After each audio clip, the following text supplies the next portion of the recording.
Bienvenidos a este recorrido filosófico por más allá del bien y del mal, publicado por Nietzsche en 1886. Con esta obra, el autor da un salto cualitativo, ya no se limita a criticar los valores tradicionales, sino que empieza a esbozar su propia filosofía afirmativa. Este libro no solo continúa la crítica iniciada en Humano, Demasiado humano o Aurora, sino que anticipa y prepara el terreno para la genealogía de la moral y otras obras clave, escrito con una mezcla de profundidad conceptual, estilo aforístico y un tono provocador. Más allá del bien y del mal no busca complacer, busca despertar, sacudir, incomodar. ¿Y qué es más allá del bien y del mal? Es una obra filosófica escrita en 296 aforismos organizados en 9 partes temáticas, donde Nietzsche critica a la filosofía occidental por haber aceptado ciegamente conceptos como la verdad, la moral, la razón y Dios, sin someterlos a una verdadera crítica. Para él, el bien y el mal son invenciones humanas cargadas de prejuicios morales. Propone superarlos para llegar a una nueva forma de pensar, libre de dualismos. El libro también sienta las bases del pensamiento nietzscheano más maduro, el espíritu libre, el más allá de la verdad, la voluntad de poder, el tipo noble de ser humano, el eterno retorno en germen y la necesidad de crear nuevos valores. 2. Tesis centrales 1. Crítica a la filosofía dogmática.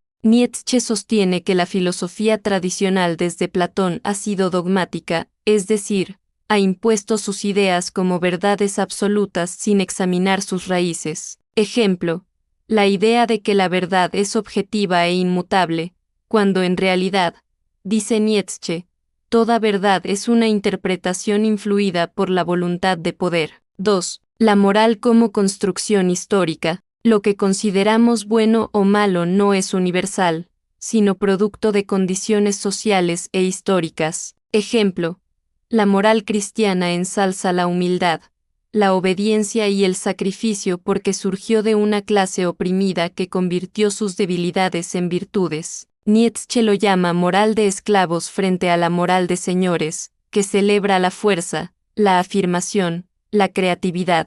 3. El espíritu libre. Propone al filósofo no como un buscador de verdades eternas, sino como un espíritu libre que se atreve a pensar más allá de las normas establecidas. Ejemplo, critica a Kant por su rigidez moral y propone un tipo de pensador capaz de crear valores propios, incluso si eso significa quedar solo o ser incomprendido. 4. La voluntad de poder como motor de la vida. Toda vida tiende a expandirse, imponerse, afirmarse. Este impulso, la voluntad de poder, está en la base no solo de lo biológico, sino también de lo cultural y espiritual. Ejemplo, incluso el acto de conocer o de decir esto es verdad es una forma de ejercer poder sobre el mundo. 5. Crítica a la religión y al cristianismo. Nietzsche considera al cristianismo, y a toda religión que niega la vida terrenal en favor de un más allá como una forma de nihilismo,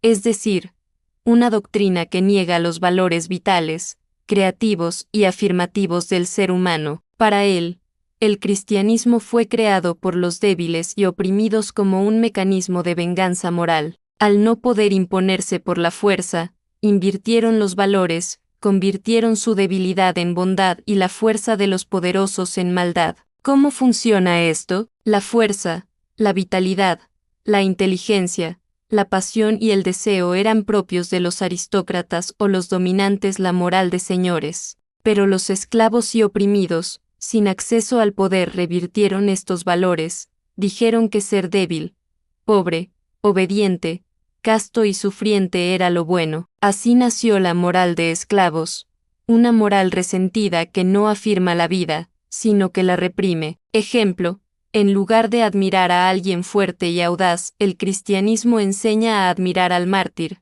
al que sufre, al que se sacrifica. Jesús mismo es presentado como el modelo de alguien que sufre y se entrega, y se nos dice que el dolor purifica. Pero para Nietzsche, esto niega el cuerpo, la tierra, el placer, el aquí y el ahora. Es una forma de enfermarnos espiritualmente, de volvernos enemigos de nosotros mismos. Por eso habla del cristianismo como una moral de enfermos. 6. Necesidad de una transvaloración de todos los valores. Si los valores tradicionales están podridos, necesitamos superarlos, destruirlos y crear nuevos. Este proceso exige una ruptura radical con el pasado. Ejemplo, lo que antes se llamaba pecado podría convertirse en afirmación vital, si cambiamos nuestra perspectiva. 3. Algunos aforismos claves y su sentido. Suponiendo que la verdad sea una mujer, ¿y por qué no? No se justifica que los filósofos,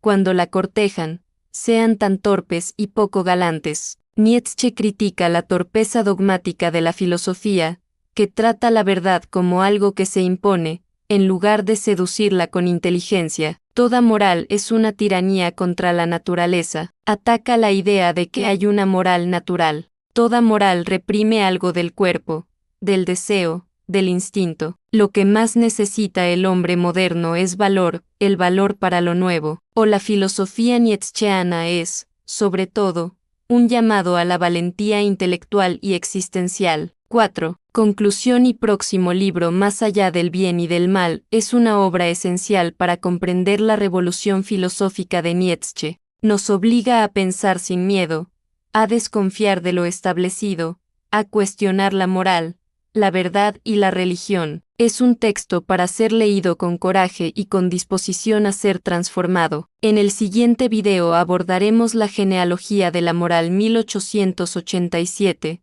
donde Nietzsche profundiza y desarrolla sus ideas sobre el origen histórico y psicológico de los valores morales.